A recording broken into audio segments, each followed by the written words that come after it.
Hey everybody, welcome to the channel. I'm Dane, your host. Hope you're having a great day wherever you may find yourselves. Today is another Ranking the Albums episode, and specifically, I will be ranking the entire studio discography of David Bowie. So let's go ahead and dive right in, shall we? Dead Last, number 27, is an album that Bowie created in part as a wedding gift to his lovely bride-to-be, Iman. And of course, I'm talking about the album Black Tie, White Noise. And despite the fact that there are many songs to choose from, I find myself only liking two in this order, Palace Athena and Jump They Say. And having said that, I think these two songs are average at best. So an album I rarely listen to. I rarely listen to those two songs that I like. I'll say this, that I remember when I heard the news that this album was first being released, I got super excited. Of course, I was always super excited to hear that Bowie's putting out something new. But I was super disappointed. So, Dead Last. Coming in at number 26 now is the first of two self-titled albums. And so, I'm talking about 1967's David Bowie. The second self-titled release, also called David Bowie, is later on changed with a different title. But of course, we'll get to that. So, the 1967 David Bowie self-titled album on Decca Records. Bowie, at this point, goes into a recording studio, puts this out. He had been dropped by the previous label, Pi. And there are four songs that are the standout tracks for me personally, and they are Love You Till Tuesday, Uncle Arthur, Maid of Board Street, and Silly Boy Blue. There are some other tracks I like, but those are the four that I like the most. So coming in at number 26, the self-titled 67 album, David Bowie. Number 25 is Never Let Me Down from 1987. And despite the fact that you have Carlos Alomar and Peter Frampton on here, this is a super disappointing album. Once in a while, I'll listen to Time Will Crawl and the title track and Day In and Day Out and Glass Spider.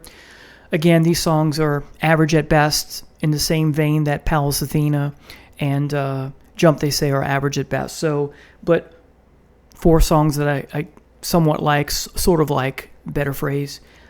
So it gets to beat Black Tie, White Noise. So let's review Black Tie, Black Tie, White Noise, 1993, Dead Last, 27, David Bowie, 1967, 26, and 25, Never Let Me Down. It's interesting, I did not know that Bowie and Frampton were childhood friends and then lifelong friends until I read one of the biographies about Bowie. So, and again, like Black Tie, White Noise, hearing that this was coming out, I got super excited because hearing, hey, Frampton is on this, it was like, wow. But, disappointing. So, all right, let's move on to number 24. And number 24 is the album Tonight from 1984.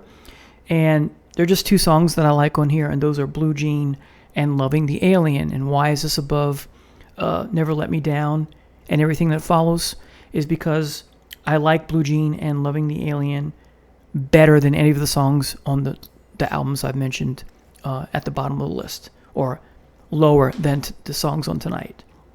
All right, coming in at number 23 is the soundtrack, but it's considered part of David Bowie's studio discography, is The Buddha of Suburbia. This is a homemade record, as you can tell from the back. I just, made a black and white cover for it. And this is not a great album by any stretch of the imagination, but I like the two instrumental songs, The Mysteries and South Horizon. And I also like, if I can find it, I like the title track, and I like Strangers When We Meet. So that's a really good song, Strangers When We Meet. But I only like four songs on here, so towards the bottom of the pile, so to speak. So again, coming in at number 23, The Buddha of Suburbia from 1993. Coming in at number 22 is 1999's The Hours. And there isn't a name for it. I don't think anyone gave it a name, but I consider Hours, Heathen, and Reality part of a trilogy of Bowie's later works, right? And I just love this album cover with long-haired Bowie standing, holding and sitting over short-haired Bowie. And of course, this is an homage to the Pieta. But this is a solid record. It's not great. I love the song Thursday's Child, the opener. I love Something in the Air, Survive, If I'm Dreaming My Life. I like Seven. And then the rest of it, is slightly above average song. So Hours coming in at number 22 from 1999. Number 21, believe it or not, this next album was once, for a short time, my favorite Bowie album of all time, and I'm talking about Young Americans. It is now, and has been for a long time, from 1975, in the 21st spot. And you get the title track, which is just fabulous. You get When and Fascination and Right, which are okay. I love the song Somebody Up There Likes Me. I love his take on the Beatles across the universe. I think that's actually fabulous. I like Can You Hear Me? And I love, of course, Fame. The closer, of course, John Lennon on backup vocals. And this is an album which follows Diamond Dogs. And you can hear a taste of that blue-eyed soul that is the bulk of this album on Diamond Dogs. He puts a little bit on Diamond Dogs of things to come, right? And you get it here. So while this is not totally a blue-eyed soul album, 2/3 or 3/4 of it is, and I like it, but it is not the best of the best. So it gets to be at 21, just outside of my top 20. All right, coming at number 20 is the 3-disc set of Toy, the creepy album cover, and which you get in here. Really cool. I'll open it.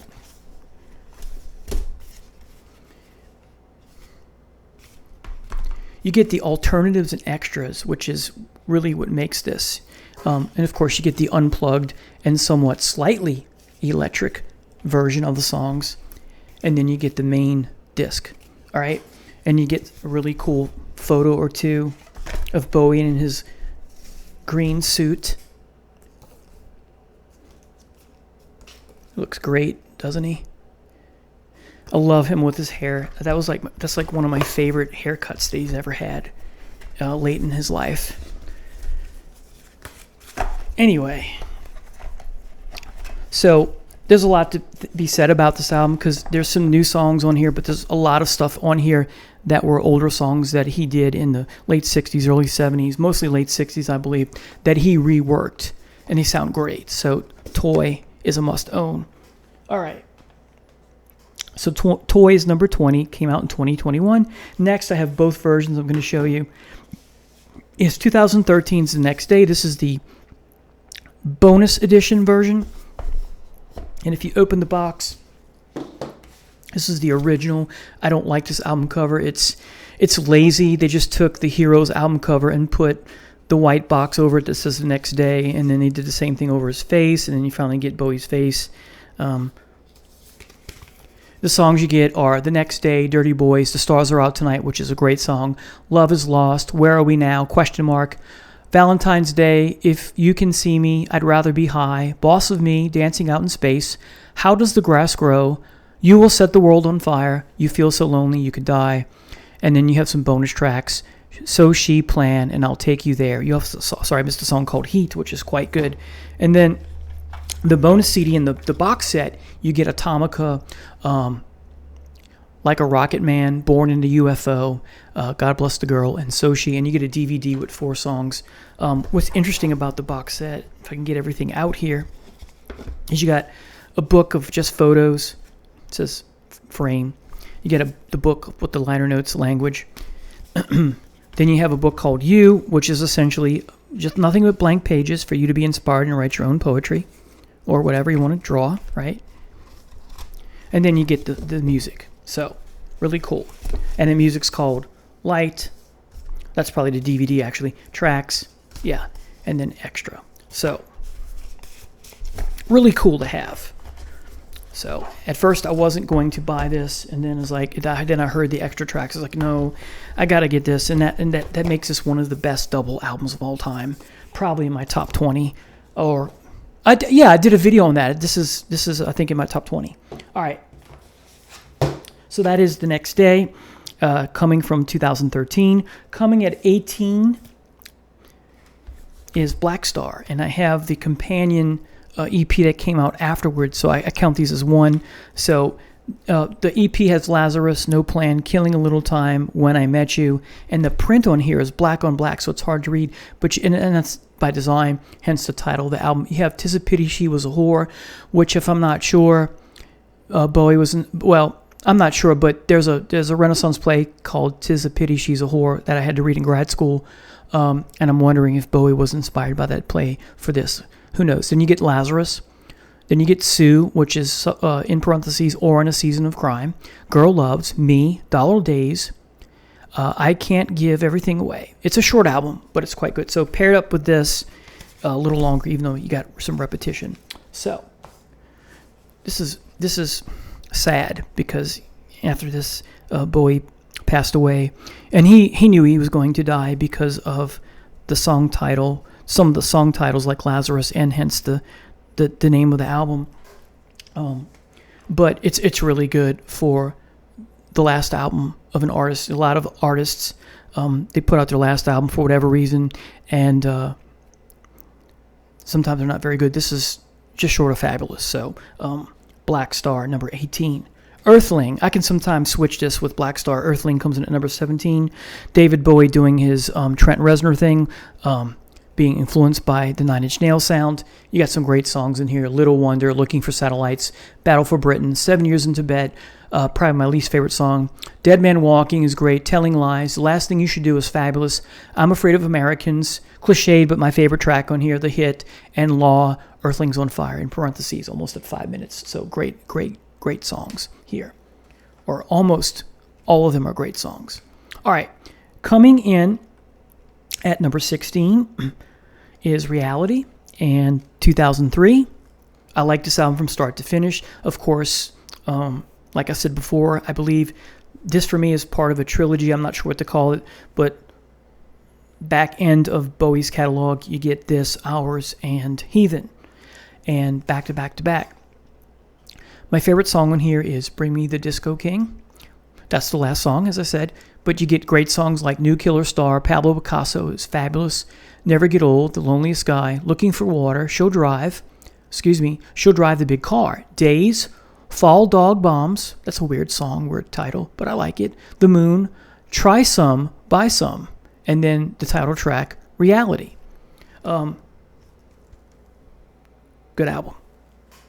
Now, coming in at number 15, this next one is very special for me because when I heard it, I was just totally blown away, and it cracks my top 15, and this is the 2002 Heathen. The greatest song on here, the best song on here, is Slow Burn. When I first heard the song, I was just like, wow. Like I said, when I first heard this album, I was blown away. Well, when I first heard the song, I was so blown away. Thinking about it, sometimes I get, my hair on my arms and my back stands on end. And man, it's so powerful. It's so emotional. The way that he sings, you can hear how sincere he is. His pipes on here have never sounded better. Just wow, fabulous. Yeah, look at that. See what I'm talking about? Let's see. I can get hairs standing on end just talking about that song. But the other songs you get are fabulous too. But that's my favorite, as I said. You get Sunday, Cactus, Slip Away, Slow Burn number 4, Afraid, I've Been Waiting for You, I Would Be Your Slave, I Took a Trip on a Gemini Spaceship. I love that song. The Angels Have Gone, Everyone Says Hi, probably my least favorite, but I like it, and A Better Future, and then the title track, Heathen, in parentheses, The Rays. Got to get this if you don't have it. All right.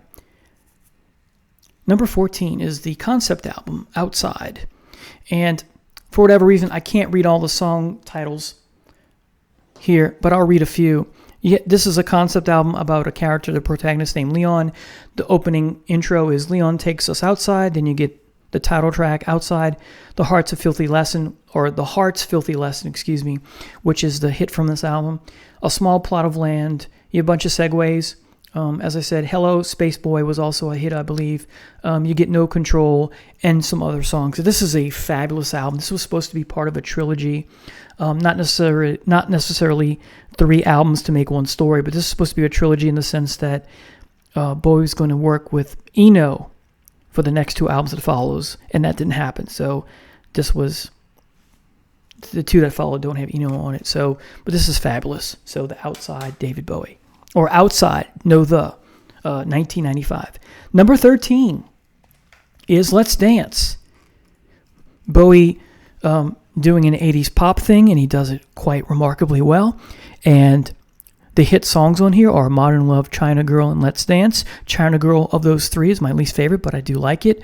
I just love Modern Love and Let's Dance. Those never get old. But of course, I like Without You, Ricochet, Criminal World, and Shake It. And the penultimate song on here is Cat People Putting Out Fire, which is from the Cat People soundtrack. I'm glad they finally put this on here. It's been on here for a while, but it wasn't originally. You had to get the soundtrack if you wanted it. Produced by Bowie and Nile Rodgers. I don't like some of the stuff Nile Rodgers does later. I've mentioned those albums already, but here it works. And of course, what makes this album work as well is Stevie Ray Vaughan is the guitar player. And unfortunately, that relationship didn't last because Bowie and Vaughan apparently did not get along for whatever reason, and it's a shame. Excuse me, what might have been, right? Now, we're finally getting into the Berlin trilogy, and of those 3, this is my least favorite, but it does crack my top 12, just on the cusp of my top 10, or almost on the cusp of my top 10, is Lodger, 1979. What can you say about an album that has Brian Eno, Tony Visconti, Carlos Alomar, and Adrian Belew on it? Fabulous. And great set of songs. Fantastic Voyage, African Night Flight, Move On, Yassassin's okay, Red Sails is fabulous, DJ is wonderful, Look Back in Anger is fabulous, Boys Keep Swinging, okay, but Repetition and Run Money are great. So, great album. All right. Coming in at number 11, 1977, January 1977, the first of the Berlin trilogy is Low. Great album cover as well. And you get Bowie moving into some even more experimental waters, perhaps the most experimental he's ever been, up to this point. And here you have Eno and Alomar on it, the only 2 from Lodger. But what an album. You have Speed of Life, Breaking Glass, What in the World, the quirky but fun pop song, Sound and Vision, Always Crashing in the Same Car, which is fabulous, Be My Wife, least favorite song, A New Career in a New Town. Then you get the wonderful instrumental, really experimental but lovely Warsawza. You get Art Decade, also very experimental, Weeping Wall, and then Subterraneans. Wow, great album. Very powerful, very moving, very emotive. Just Bowie showing you, hey, I can do so many different textures and different layers and different styles and do it amazingly. So, great album, Low, January 1977. Now, my favorite of the Berlin trilogy is Heroes, October 1977, the second of the Berlin trilogy. And here, you have Brian Eno, Robert Fripp, Tony Visconti, and Carlos Alomar. Wow, another all-star cast. You get Beauty and the Beast, Joe the Lion, Heroes, Sons of the Silent Age, Blackout, V2 Schneider, Sense of Doubt, Moss Garden, New Colin, if I'm pronouncing that right, and The Secret Life of Arabia. Man, and there's something to be said for Dennis Davis on percussion and George Murray on electric bass. This is fabulous. This is just fabulous. Great title track. All right. The Motorhead cover of Heroes is quite good. Not as good as that, but as this. But this is David Bowie we're talking about, and Lemmy. Lemmy just did a great job of that cover. Motorhead, I should say. Thinking about that gives me goosebumps too. But of course, the original is fabulous, much more fabulous. But I still like the Motorhead, is what I mean. All right, so getting a little emotional there. Number 9 is going to shock a bunch of you.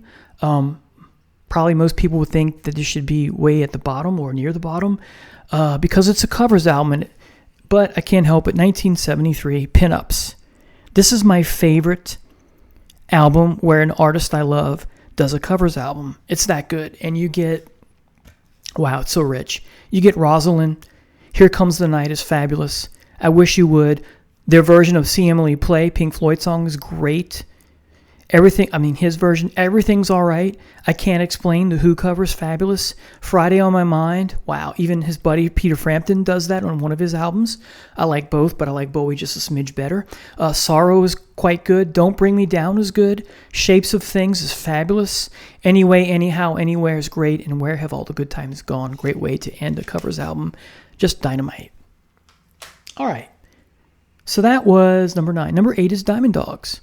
I remember a few Christmases ago before the pandemic, my brother-in-law and I were listening to this at his place when he was still living in Knoxville. They live in Arizona now. And Diamond Dogs comes on. And, of course, it's a live version. He's like, how come there's no studio version? Or can I get the studio? There is no studio version of Diamond Dogs. As far as I know, the definitive version is what you get here. The second song, After Future Legend. Then you get Sweet Thing, Candidate, Sweet Thing Reprise, Rebel Rebel, Rock and Roll With Me, We Are the Dead, 1984, Big Brother, and Chant of the Ever-Circling Skeletal Family. And this is where in little pieces, Bowie is telling us what the next album has in store for us. There's a taste of that blue-eyed soul here. Originally, Bowie wanted to do a concept album about the novel 1984, hence some of the titles that I've read, but he couldn't get permission. So you get this instead. I love it. It's fabulous. Diamond Dogs coming in at number 8. Still in his Ziggy Stardust mode, even though he doesn't call his alias that's like Captain Jack or something like that. I forget. But anyway, number 7 is or was originally called just David Bowie. It's the second self-titled, but then it changes its name to Space Oddity. And this goes over here. You slip this in. See, this is poorly designed because the bottom will fall out. See? So anyway, Space Oddity, David Bowie. You get the title track, Unwashed and Somewhat Slightly Dazed, Letter to Hermione, Signet Committee, Janine, I Love Janine, An Occasional Dream, Wild Eye Boyd from Free Cloud, love that song, Conversation Piece, God Knows I'm Good, and Memory of a Free Festival. This is almost the greatest hits album in many ways. I just love this album. That's some people like, no, well, for me it is, so or close to being one. So David Bowie, Space Oddity, number 7. Number 6, in many ways, this is a best of, because I like everything on here start to finish, and I'm talking about Aladdin Sane. And of course, that's a great pun, A-Lad Insane, right? You get Watch That Man, wonderful, wonderful cover song. Aladdin Sane, the title track. Driving Saturday, Panic in Detroit, Cracked Actor, I love that song. Time, The Prettiest Star is fabulous. Let's Spend the Night Together, great cover song. The Jean Genie, Lady Grinning Soul, great way to end an album. Aladdin Sane. All right. Now, coming in at number 5, The Man Who Sold the World. You get The Width of a Circle, which is fabulous. What a way to open an album. All the Madmen, Black Country Rock, After All, Running Gun Blues, Save Your Machine, She Shook Me Cold, The Man Who Sold the World, and The Superman. Almost a greatest hits as well. Just love this album. All right. This next one is almost the greatest hits album, talking about Hunky Dory coming in at number 4. The Man Who Sold the World was 5, Hunky Dory number 4. If it wasn't for Kooks, this would be a greatest hits from start to finish. You get Changes, Oh You Pretty Things, 8-line poem, Life on Mars is fabulous, of course. Then Kooks, Quicksand is great, Fill Your Heart, Andy Warhol, fabulous. Song for Bob Dylan, fabulous. Queen Bitch, fabulous. And I can never read the font there. This is called the Boulay Brothers, which I'm quite fond of as well. All right, Hunky Dory, number 4. All right, this next album is phenomenal, and that is Scary Monsters and Super Creeps, and you get some wonderful guitar playing. Gee, I wonder why. Carlos Alomar again, right? Bowie's go-to guy. Robert Fripp again. Pete Townsend on one track, and you get Tony Visconti on a track or two playing acoustic. The title track is amazing, and this is one of those albums that is bookended. Starts with the part one of a song and ends with part two, and that's It's No Game Part 1, closes with It's No Game Part 2. Think of Animals, right? Pink Floyd, you get the short acoustic numbers. Gee, I'm drawing a blank. Anyway, so then you get Up the Hill Backwards, Scary Monsters and Super Creeps, Ashes to Ashes, Fashion. So you got those 3 hit songs, Scary Monsters, Ashes to Ashes, and Fashion. So back to back to back. Side 2 is phenomenal too. Teenage Wildlife, Scream Like a Baby, Kingdom Come, Excuse Me, You're Wrong. And of course, as I said, closing with It's No Game Part 2. Man, what a great album. I think this is underrated. I know a lot of people love this, but I still think this, as highly rated as this is, if this makes sense, I still think this is underrated. Anyway, coming in at number 2, a short album, but a sweet one. Station to Station. There's a photo of Bowie from his movie The Man Who Fell to Earth as he's coming out the spaceship. You get the proggy intro and then the full song, Station to Station, right? Or I should say Station to Station is the first song that has that long but quite good proggy introduction. Then you get Golden Years to hit. Word on a Wing is fabulous. TVC 15 is great. Stay is fabulous. Wild, this whole thing is fabulous. And then what a closer, Wild is the Wind. So, fantastic album, my number 2. Used to be further down my list years and years ago, probably like bottom part of the top 10. But it's moved up in the last couple of years. And of course, by process of elimination, the cliched but my favorite Bowie album of all time, The Rise and Fall of Ziggy Stardust and the Spiders from Mars. This is the greatest hits album. No song on here is, subpar. All the songs on here are just dynamite, fabulous, amazing, marvelous, whatever word you want to throw in, right? So you get 5 Years, Soul Love, Moon Age Daydream, fabulous, Starman, It Ain't Easy, Lady Stardust, Hang On To Yourself, Ziggy Stardust, Suffragette City, Rock and Roll, fill in the blank. Star. I skipped Star because there's something in the way here. So side 2 is Lady Stardust, Star, Hang On To Yourself, Ziggy Stardust, Suffragette City, and then Rock and Roll, fill in the blank. So there you have it, everybody. This is my ranking of the entire studio catalog of David Bowie from worst to first. I hope you enjoyed watching this video. Please post in the comments how you would rate these albums. If you want to do all 27, I will read them. If you want to do some of them, that's fine too. Your top 10, top 15, top 5, whatever. I'd love to hear what you have to say. I'd love to see where you disagree with where I've placed some things, and or where you agree. Thank you so much for watching. Don't forget to click the notification button to be apprised of all upcoming videos. Thank you so much for watching. Have a blessed day. Take care now. Bye.